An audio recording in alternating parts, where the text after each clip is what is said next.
Sawadee krab, Mr. Ronks here with another video. Superman villains. Which Superman villains have we gotten in the movies so far? Well, we've gotten Lex Luthor, General Zod, and the giant troll monster. What about all the other ones? Why haven't we gotten any of the other ones in the movies?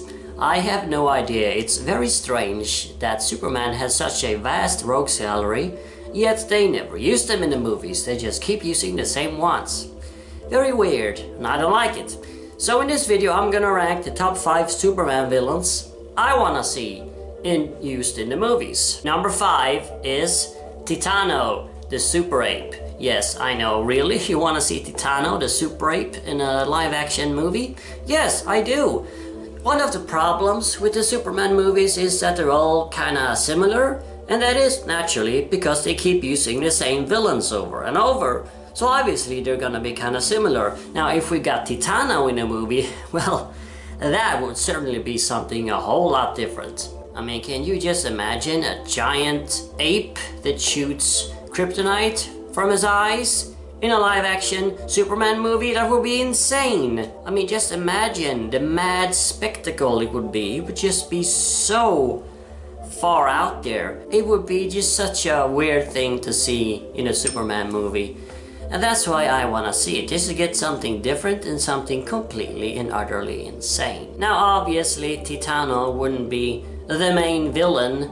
I imagine Titano would just be a part of the movie, just one part, and there would of course be another villain who's the true main villain in the movie. Yeah, Titano. I mean, even if you don't agree with me and don't want to see Titano in the movie, at least you gotta admit, it would sure be something. It would sure stick out among all the other Superman movies. Number 4, the Toyman. Now the Toyman is my favorite Superman villain, so you might be wondering, why am I placing the Toyman at number 4 and not number 1? Well, the thing is, I'm a bit worried about what might happen if they use Toyman in a live-action movie. I have several concerns, so that's why I'm placing him lower, because, you know, I don't really want to see him as much as some of these other ones, because I fear that they'll do things. Like, for one, Toyman is a character that is kind of inherently campy. He's often perceived as goofy. So I fear that if they use him in a movie, they're gonna go for a more darker, edgier take. Something akin to the 90s Toyman from the comics, where they turn him into a crazy child murderer. I fear they're gonna do something like that.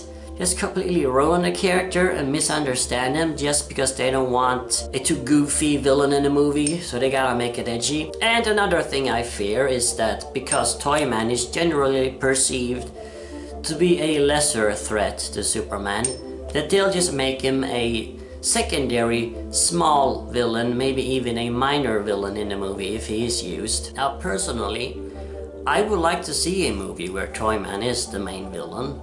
I think it can work. Now, I'm not going to be completely insane here and claim that he's gonna be a giant massive threat, because that's not the character that the Toyman is. He's not really the type of villain who threatens to destroy all of Metropolis or conquer the whole world. Obviously not. He is a smaller scale villain, but I wouldn't mind a smaller scale Superman movie. Not in every Superman movie does the whole city of Metropolis need to be at stake. And of course, one common complaint about the character that people have and why he shouldn't be in a movie is because he can't physically harm Superman. Well, you know, that's debatable. Theoretically he could, but that's not really his thing. Toyman doesn't usually really go after Superman himself. How he is a threat is that he puts other people in danger, and Superman's job is to save people.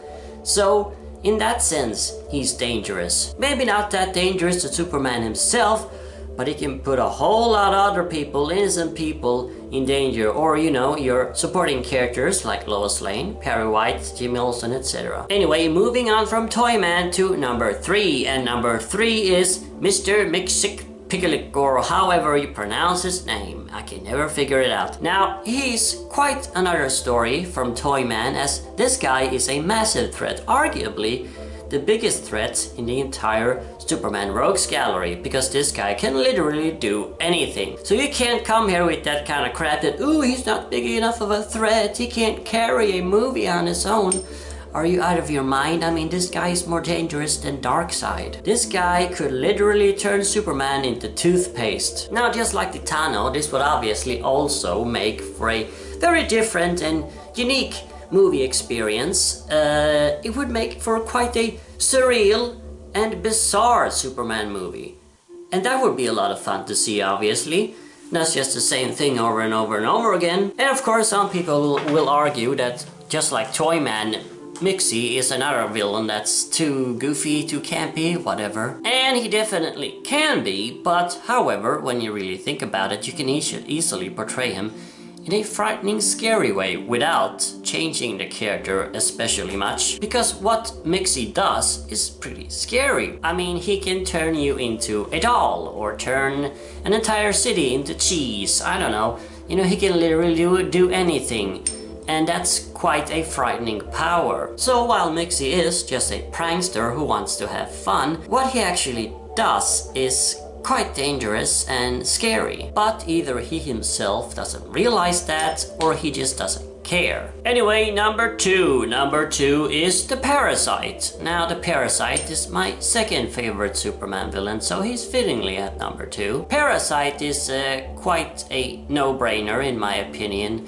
And a very, very obvious choice, and I do feel that if they keep making Superman movies, we will eventually get Parasite in a movie. That seems pretty inevitable.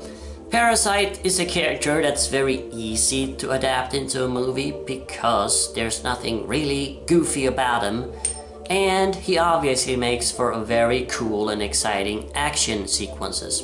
The Parasite's power is, of course, to drain the energy out of people and to drain Superman's powers out of him and steal them for himself. Now obviously that makes for a good movie with cool action scenes in it. And the character has such a cool design, a freaky looking purple monster. And that would obviously of course also be very easy to do nowadays with all the types of effects they have available. So yeah, a no-brainer to do Parasite. Now Parasite can actually work also as the main villain in a movie and as the secondary villain in a movie. You could theoretically make Parasite smarter than he usually is portrayed. And as such, he can function as the main villain. However, it's also fine to just make him the secondary villain, a monster dude who's being manipulated or works for the actual main villain of the movie. You know, it's fine. I can take either or. It doesn't really matter to me because in the comics and animated shows and all of that, he has been portrayed as both. And finally, the number one Superman villain I want to see used in the live action movies is a Brainiac. A Brainiac, people. I want to see Brainiac more than anyone else. Obviously, such a no-brainer, even a bigger no-brainer than Parasite. I mean, come on, isn't it weird, isn't it bloody weird that we haven't gotten Brainiac in a movie yet? That's one of the weirdest things about movies. I mean, it's one of the biggest crimes in the comic book movie history. I mean, come on, Brainiac. He's Superman's second biggest foe, and he's an integral part to the Superman mythos. I mean, in a lot of versions, he's the one who destroyed Krypton, and always, he's the one who shrunk the city of Kandor, the capital city of Krypton, and put it in a bottle. How can you not do Brainiac in a movie yet? It's just so bizarre. We've gotten how many movies? 7? Right, if you include Batman v Superman, we've gotten 7 Superman movies, and Brainiac hasn't appeared in any of them. Are you kidding me? What is going on here? I just don't get it. It's like so obvious to use Brainiac. It would be so easy to do. I mean, come on, you can't come here and tell me that, oh, Brainiac's too campy. What? Are you insane? No, he's not. And you can't come here and tell me, oh, Brainiac isn't big enough of a threat. He can't carry his own movie. Are you insane? He's not big enough of a threat, but this bald, normal dude in a business suit is? Like, come on.